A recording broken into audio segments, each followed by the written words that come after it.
Welcome to the preview of the May issue of The Banker. I'm Joy Macknight, Deputy Editor, and I'm joined by Stefanie Linhardt, Europe Editor. This edition includes lots of coverage of the upcoming EBRD meeting in Cyprus and of the countries the European Bank for Reconstruction and Development is operating in. Stefanie, thanks so much for joining us today. Thank you. So the EBRD meeting in Cyprus, what will be the main themes there? Yeah, so the theme this year for the EBRD is targeting green and inclusive growth. And they want to talk about regional and global challenges in this respect. Now, this is going to be quite interesting for the EBRD and very specifically interesting for them because they are looking to increase their investment in green projects by 2020 to 40% of all investments within the bank. So they're obviously very keen on promoting this. And then on the inclusive side, they are doing more and more in trying to provide access to finance to areas that aren't really receiving enough, especially to women, and especially this is one project that they are looking at in Turkey. This is where they've started the whole Women in Business project, where they're also trying to bring more women into business, not just to give them financing, but also give them advice. Okay, you talk about Turkey.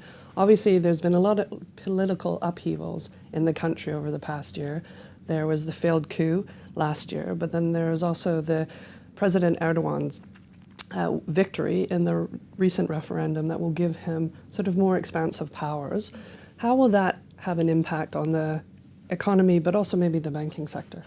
Yeah, it's a bit too early to really say, but we've already seen quite significant political interference within the banking sector, for example, in the last year, when President Erdogan was kind of recommending to the banks to reduce their interest rate on the mortgages. And, well, with some force, the banks then decided to lower the interest rate very quickly, which analysts would expect will have some impact on the bank's net interest margins, profits. So it is quite likely that there will be some more interference going forward. And this is obviously something that is being viewed with some caution also by the EBRD, which does have some stakes in some of the banks in Turkey. However, the EBRD does believe that in 2017 they will again see Turkey being the biggest country in terms of the share of investment going into a geography. Turkey was the largest receiver of investment also in 2016 and 2015. And the EBRD meeting is in Cyprus. Cyprus itself has gone through a number of changes since its financial crisis in 2012, 2013.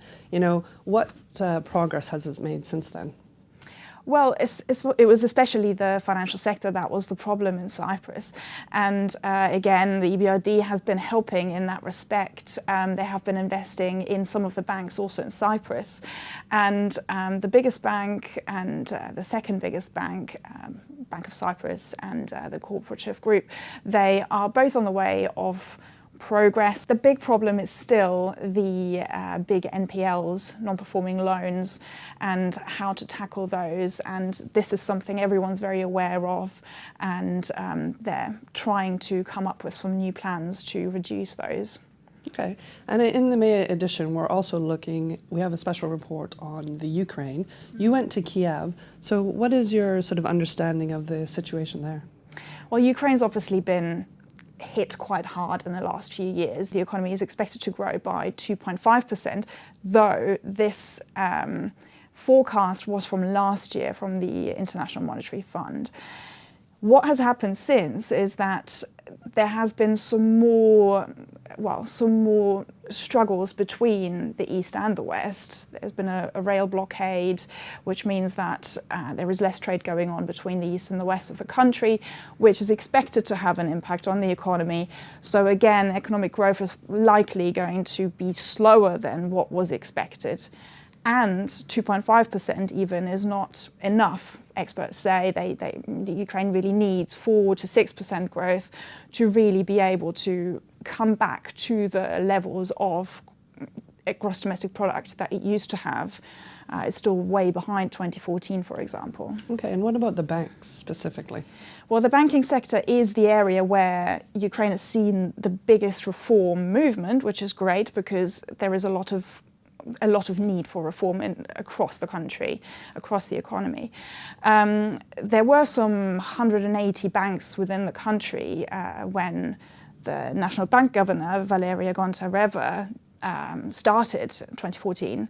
Now they're about 90, so significantly less. These were banks that weren't viable, that had some non-transparent ownership or lending. So all these things have been taken care of. She's a lot happier with the situation, she was telling me when I went to see her. And the biggest bank, Privat Bank, has also been taken care of. It was nationalised at the end of 2016, and with that, everyone's quite happy. However, since the National Bank Governor has resigned, as in she has handed in her resignation and will be leaving the office in May, and now we don't quite know yet how this reform movement is going to continue. Okay, great. Thanks so much for your insights, Stefanie. In addition to the EBRD coverage, the May issue of The Banker also contains the Deals of the Year awards. Congratulations to all the winners. Order your copy of the May issue at thebanker.com.